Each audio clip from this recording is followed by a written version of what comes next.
Hello guys, ఈరోజు మనము boondi కారాల mixture ఎలా చేయాలో చూద్దామండి. చాలా ఈజీ ప్రాసెస్లో. ఫస్ట్ దీనికోసము ఒక జల్లెడ బౌల్ తీసుకొని ఇందులో 2 కప్పుల శనగపిండి వేసి దాంతోపాటు కొంచెం సాల్ట్, సోడా పొడి వేసేసి బాగా జల్లి పట్టుకోవాలి. కొంచెం పసుపు మీ ఇష్టం, ఆప్షనల్. ఇలా జల్లి పట్టుకున్న దాంట్లో వాటర్ వేసేసి ఇలా మొత్తం మిక్స్ చేయాలి మంచిగా, లమ్స్ లేకోకుండా.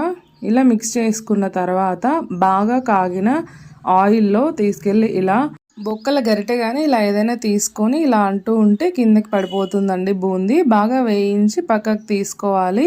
ఇలా తీసుకున్న తర్వాత వేయించిన పల్లీలు, కొన్ని వెల్లుల్లి రెబ్బలు, కరివేపాకు, ఎండుమిరపకాయలు మీ ఇష్టము, కొంచెం కారం పొడి, కొంచెం సాల్ట్ వేసేసి బాగా మిక్స్ చేసుకోవాలండి. చాలా టేస్టీగా ఉంటుంది, ఈజీగా కూడా. చూసారు కదా ఫ్రెండ్స్.